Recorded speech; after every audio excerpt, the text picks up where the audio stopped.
nakukumpara. Aware ka ba doon? Nakukumpara yung interview nyo ni Ariel sa Fast Talk kay Kuya Boy when you were asked about yung in-laws, parang ganon. Tapos parang laging kinukumpare with Mina. Dahil diba, recently nagkaroon siya ng because of Mavi, yung mga ganon. Anong takeaway mo doon? Anong mo doon? Ako naaawa ako eh. Hindi niya deserve yun eh. Kilala ko siya eh. Ako din. At saka, kung may differential, kaya ang pagkikulo, ako mismo una magsasabi sa kanya, hoy, tumigil ka. Hindi siya ganun eh. I've tried to stay ang parang feeling nila nakikialam si Mina masyadong gano'n. I've tried to stay away from commenting kasi ayoko may makaaway, ayoko may knowing you, I know. Alam mo naman how safe I am.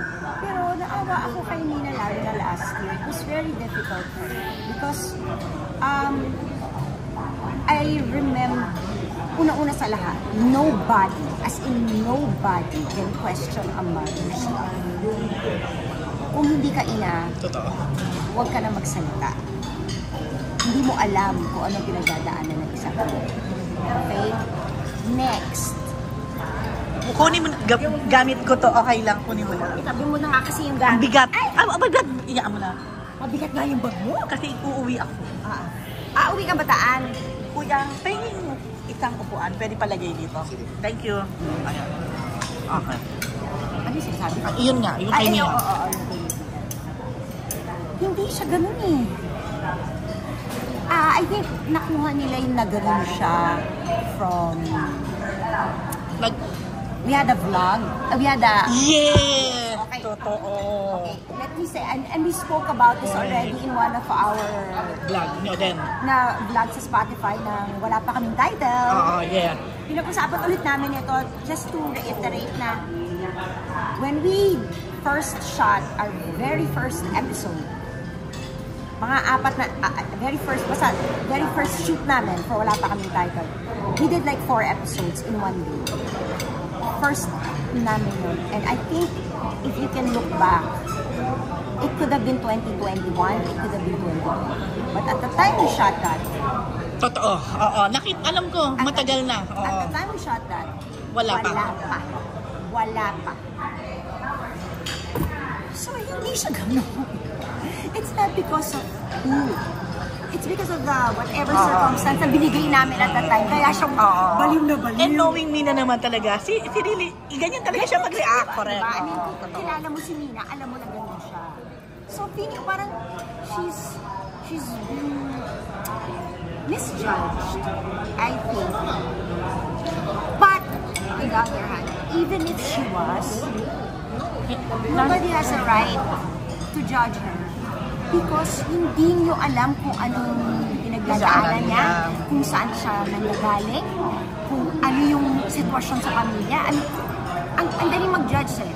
We are at this point, this is an era of everything is out there. And speaking of judging, speaking of bashing and everything, ikaw nakasabay ka eh sa yung transition na ngayon tayo barely na sobrang into social media. You have your own vlog, you have your kung nakikita ka tayo, you have your TikTok, you have your mga social, kung nakasabay ka, although halos karamihan naman talaga nagka-try to adapt, di ba? Paano ka din nakasabay dun sa mga netizens na parang halos lahat ay entitled and privileged to just comment and everything? Oo nga eh. It's unfair sometimes, no? Pero kaya lang ganun ata talaga yung panahon ngayon eh. May pros and cons. Our social media has given us the voice, has given us the opportunity to present ourselves, has given us the opportunity to reach out and be heard. Pero in so doing, nakakalimutan din natin na we have a responsibility to also stay within boundaries. Wala na nga eh. Parang nawawala, no? So parang naging outlet din siya to express yourself na lalo na yung mga repressed.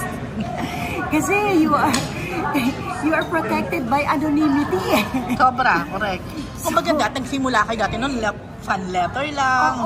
Diba? Sabi nga dati, mga press lang ang medyo nakaka... Oo. Pero ngayon, everybody has a voice, empowered and all. Kapopost mo lang, meron ng reaksyon. Diba? Empowered and protected by anonymity. Exactly. Oh. And Totoo. parang walang walang sagutin.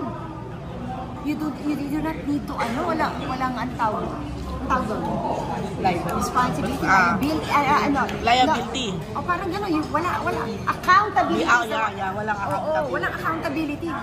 Ay, Pwede pero parang feeling ko parang dapat mas vigilant tayong mga magulang. Totoo naman. Teach our children na, okay, you can do this. It is nice, it is fun. But, there has to be pero ikaw, parameters. parang wala ka naman masyadong mga basing, no? Wala ka naman masyadong. Wala. At kahit meron, i-block. Meron din. Oo, meron din. Parang nababasa ko sa'yo, palagi ka sinasabi na, ano ba yan, hindi tumatanda. Oo.